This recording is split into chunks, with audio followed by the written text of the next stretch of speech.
Que a graça e a paz da parte de Deus, do nosso Senhor Jesus Cristo, seja com todos, amém? Eu gostaria de refletir com os irmãos e com aquele que nos ouvirá através da Converte, sobre algumas convicções que o salmista tinha e que todo cristão deve ter. Se tem uma coisa que nos diferencia dos demais, são as nossas convicções, irmãos.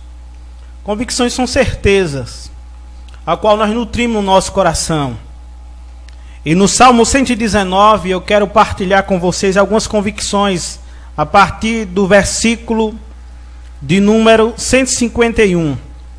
Salmo 119, a partir do verso 151. Nós vamos ler do 151 até o versículo 158 do Salmo 119. Nos diz o texto do Salmo 119, verso 151. Tu estás perto, Senhor, e os teus mandamentos são verdade. Quanto às tuas prescrições, há muitos seis que estabeleceste para sempre. Atenta para a minha aflição e livra-me, pois não me esqueço da tua lei.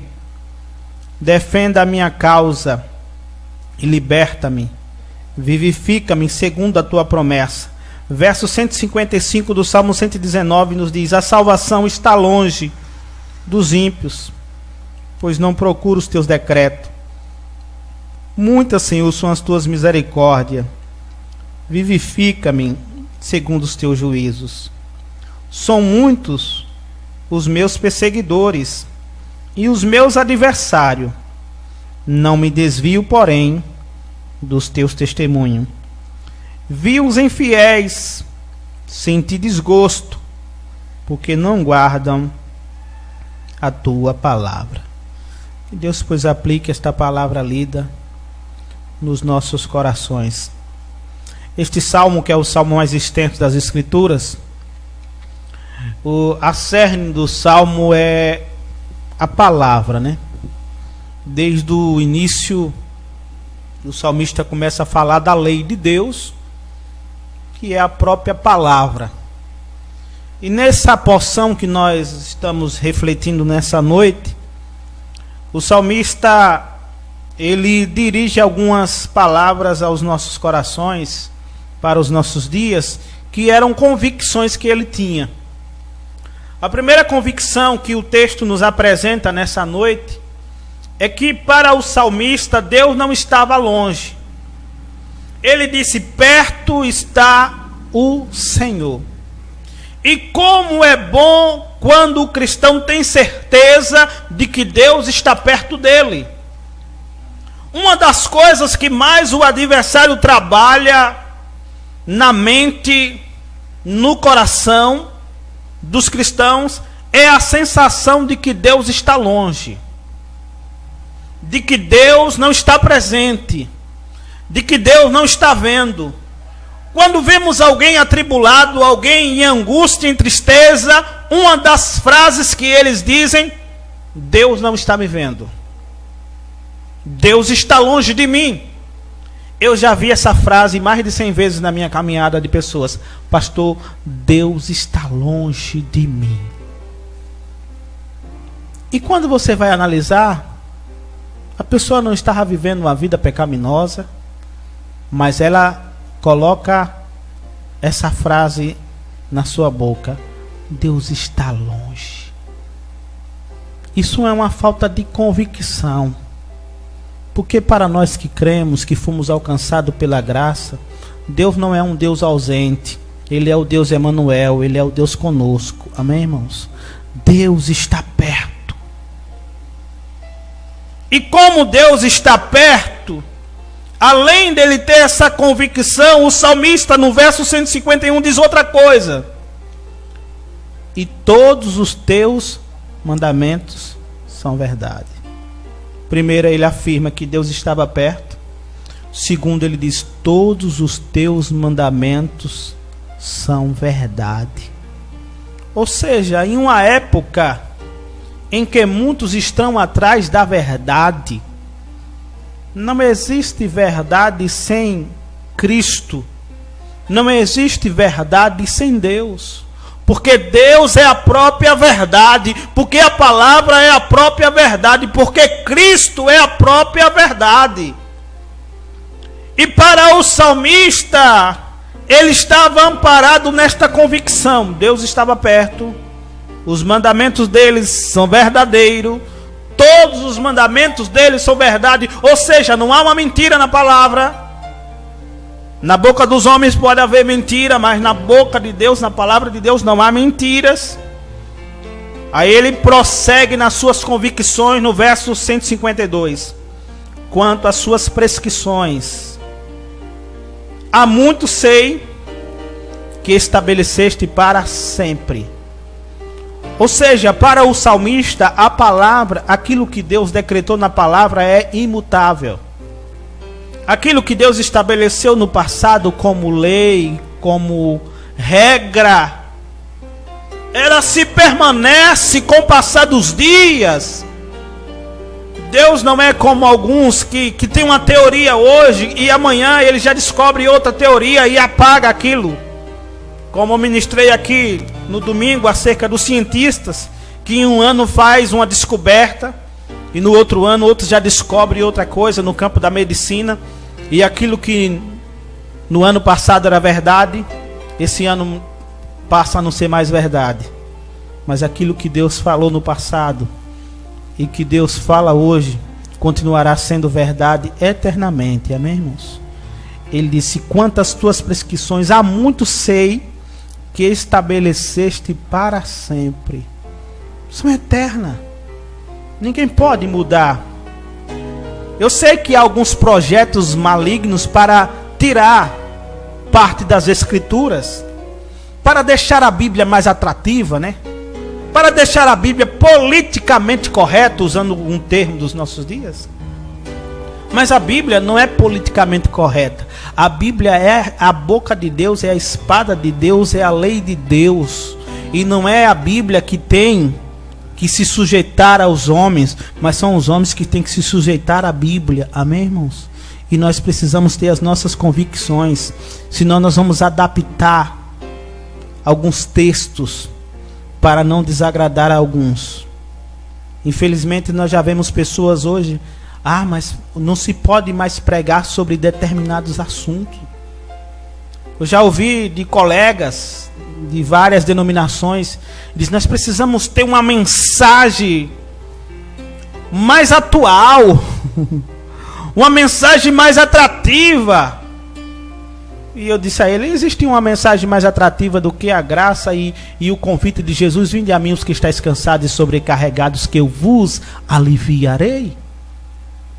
Mas alguns, no afã de atrair as pessoas, eles estão ocultando algumas partes das escrituras, alguns mandamentos, alguns preceitos do Senhor, para não mexer nos pecadores. Mas a palavra de Deus, ela tem que mexer com o nosso coração, porque a palavra de Deus, como disse Jesus, é água que limpa. Ele disse aos discípulos: vós estáis limpos pela a minha palavra, pela palavra que vos tenho pregado. Verso 153. Atenta para a minha aflição e livra-me, pois não me esqueço da tua lei. Veja o dilema do salmista. Ao mesmo tempo que ele apresenta a Deus a sua situação, que era de aflição, problemas ele estava enfrentando, mas ao mesmo tempo ele faz uma afirmação: pois não esqueço da sua lei. Alguns, diante das aflições, a primeira coisa que ele esquece é a palavra. Aquilo que tinha como bálsamo, como refrigério, é esquecido. As promessas. Nós cantamos um hino, um refrão muito maravilhoso, baseado na expressão de Paulo: eu sei em quem tenho crido, e estou bem certo que é poderoso. Esse hino é alguém que tinha convicção. O salmista disse: eu sei que estou aflito, eu estou passando por uma aflição, livra-me. E ele disse: eu não me esqueço da tua lei. Porque as aflições, ela não é para fazer a gente esquecer de Deus, nem das suas promessas. Mas ele prossegue, no verso 154 ele apresenta: defenda a minha causa e liberta-me, vivifica-me segundo a tua promessa. Ele estava dizendo: eu sei que o Senhor pode me libertar, eu sei que o Senhor pode me defender, porque o Senhor prometeu.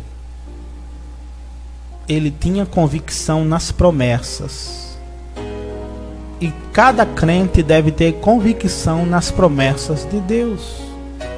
Porque se você perde a convicção nas promessas, faz como o povo fez lá no deserto. Deus chega para o povo e diz: eu levarei a vocês a uma terra que mana leite e mel. Foi uma promessa. Mas veja quantos alcançaram a promessa. Somente Josué e Caleb. Mas você vê o Caleb, diante do relatório dos espias, ele diz: eia, subamos e possuamos a terra. Diante do pessimismo dos 10, ele se apresenta com convicção e diz: eia, subamos e possuamos a terra. E qual é a nossa postura quando vemos alguém pessimista, alguém desacreditado? Ah, pastor, eu não acredito mais na palavra, eu não acredito mais na promessa, eu não acredito mais em milagre, eu não acredito mais em nada. Qual deve ser a nossa posição? Dizer para eles que as promessas de Deus em Cristo há o sim, e que tudo que Deus prometeu, ele se cumprirá a seu tempo. Amém, irmãos? As promessas, ela tem um tempo em que Deus promete, e tem um tempo que Deus cumpre aquilo que ele promete. Quando ele falou a Abraão que ele teria um filho, Deus não disse a ele quando seria, mas ele prometeu. E depois que Deus o visita, já na sua velhice, em que Sara, ao ouvir a promessa em que Deus está enviando, e diz: aí, tu serás pai, e ela ri, e daí que nasce o Isaac, que é filho do riso, ela estava desacreditando. É tanto que em Lucas vai estar lá o texto dizendo: há alguma coisa demasiadamente difícil para Deus? Porque aos olhos humanos algumas promessas, irmãos, são difíceis de acontecer. Pelos olhos humanos é algo impossível um velho ser pai. Mas Deus prometeu, ele cumpriu. É impossível uma mãe, uma mulher estéril se tornar mãe. Foi uma promessa que Deus cumpriu. E tantas outras. Eu passaria a noite aqui falando de promessas que Deus fez a servos e que Deus cumpriu. O salmista, ele tinha a convicção que Deus ia defender e o libertar. E ele disse: vivifica-me segundo a tua promessa. A palavra vivificar aqui é tornar a dar vida.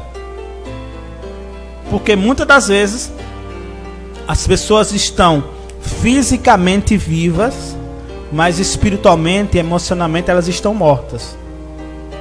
Por isso que o texto diz: vivifica-me, torna-me a dar vida. Porque muitos já estão mortos e precisam ser vivificados no fervor, na esperança. O verso 150, o salmista faz uma afirmação interessante: a salvação está longe dos ímpios. E por que ele diz isso? O próprio texto dá a resposta: pois não procuram os teus decretos. A maioria dos ímpios, eles querem ser salvos, mas eles não querem ter um salvador pessoal. Paraíso, até os islâmicos querem. Até os 144 mil dos TJ querem. Mas poucos têm prazer em conhecer o Salvador, em aproximar-se do Salvador, em conhecer as Escrituras que revelam e que testificam dele. Mas o salmista diz que a salvação está longe dos ímpios, pois não procura os teus decretos. No verso 156, outra convicção dele, ele diz: muitas, Senhor, são as tuas misericórdias, vivifica-me segundo os teus juízos. Veja que a palavra vivifica-me, ela vai se repetir, como no refrão de um hino. No verso 156, ele diz: vivifica-me segundo o teu juízo. No 154, vivifica-me segundo a tua promessa. Mas no 159 ele vai dizer: vivifica-me, Senhor, segundo a tua bondade. Por que ele repete essa palavra vivificar? Porque a situação que ele estava enfrentando, irmãos, era uma situação em que ele estava morrendo aos poucos. Baseado em quê, pastor? No verso 157, o que estava matando ou tentando matar o salmista: são muitos meus perseguidores e os meus adversários. Esse mesmo salmista, ele chega a dizer em certa feita que os pecados deles eram mais do que os cabelos de sua cabeça. Aqui ele diz que os seus perseguidores são muitos e os seus adversários também são muitos. Mas isso não foi motivo para ele dar desculpa. Porque tem gente que não está sendo perseguido. Aí eu até lembrei agora de um líder religioso, né? Que vai para a televisão: eu estou sendo perseguido. E começa a choramingar e pedir às pessoas para contribuir para o programa não sair da televisão. Mas qual foi a postura do salmista? Ele diz: eu estou sendo perseguido, mas não me desvio, porém, dos teus testemunhos. Ou seja, eu não perco a postura. Tem gente que não suporta uma perseguiçãozinha de nada e perde a...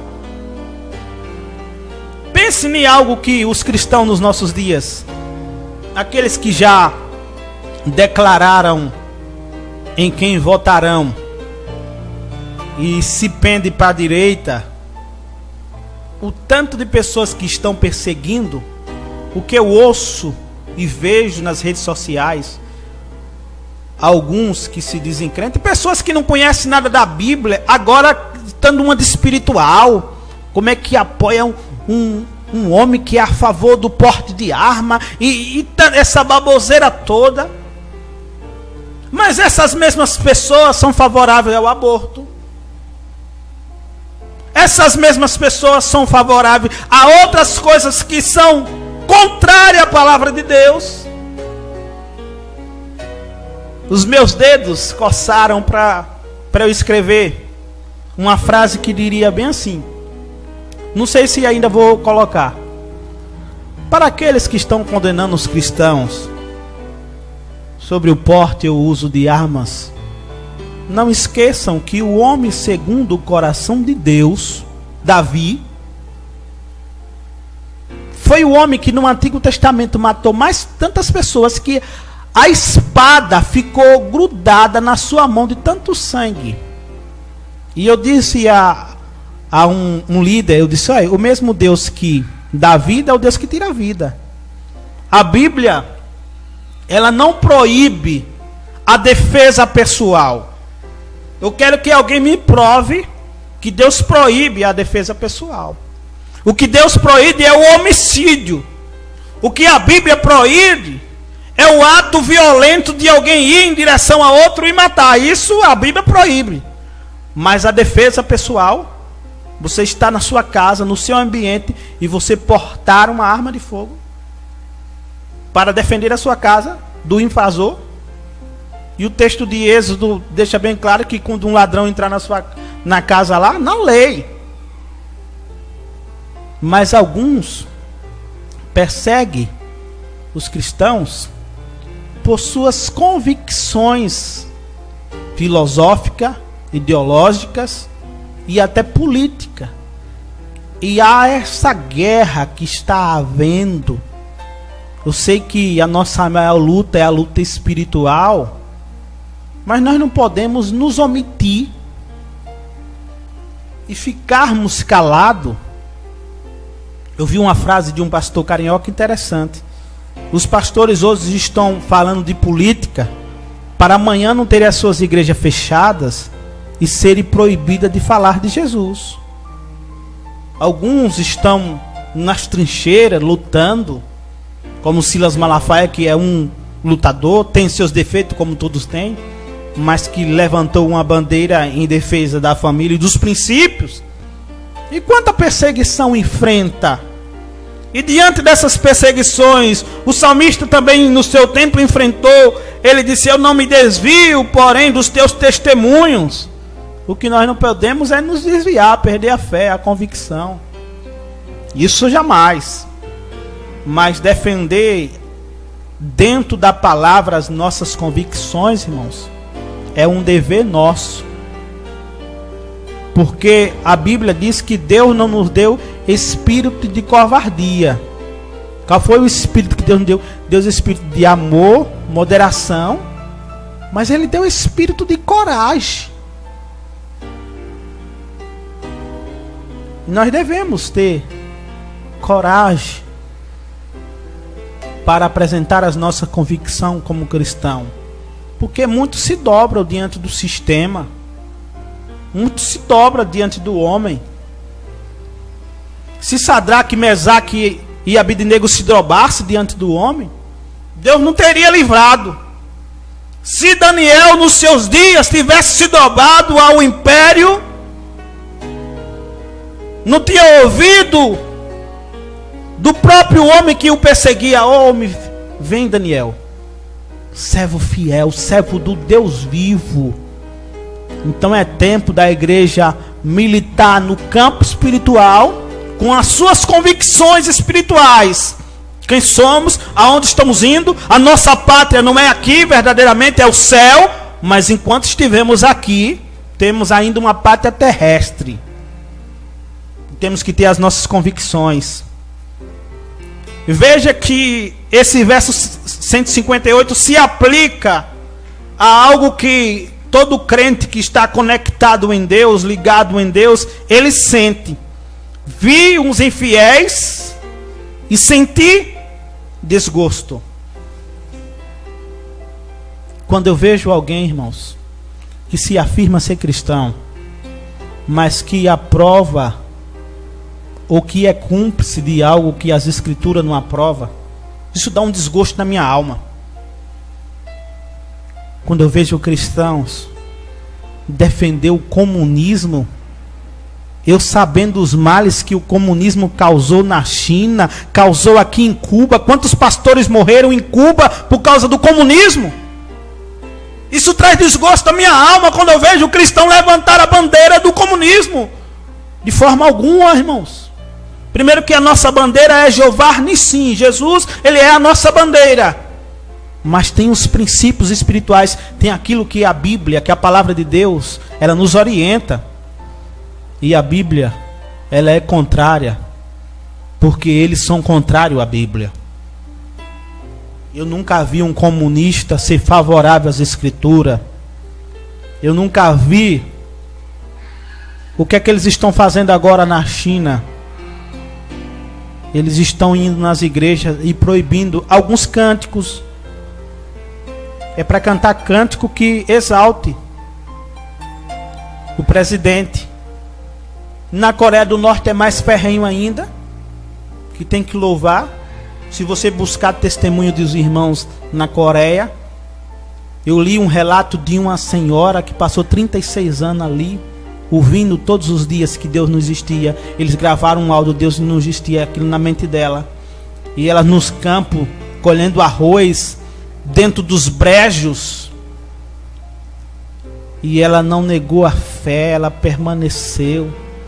Saiu daquele lugar. Isso me dá desgosto na alma. Mas ao mesmo tempo que ele tinha desgosto, porque eles não guardavam a palavra. Aí no verso 59, aí falando das convicções, considera e como amo os teus preceitos, vivifica-me, ó Senhor, segundo a tua bondade. Em último lugar, o que nós não devemos perder da nossa mente é que Deus é bom. Amém, irmãos? Em todo tempo, Deus é bom. Quando ele diz, vivifica-me segundo a tua bondade, ele estava dizendo, eu estou aflito, eu estou sendo perseguido, mas Deus é bom. Há uma canção do nosso irmão, que eu gosto muito, que diz, ele continua sendo bom. Ele continua sendo Deus. Isso deve ser um hino para as nossas vidas, todas as manhãs, ao raiar do dia, o crente deve cantar, ele continua sendo bom. Ele continua sendo Deus. Deus é bom, irmãos. E a sua bondade é desfrutada por cada um de nós. Nós conhecemos um Deus bom, um Deus que nos sustenta, um Deus que nos ama com amor incondicional, e um Deus que está nos conduzindo à mansão celestial.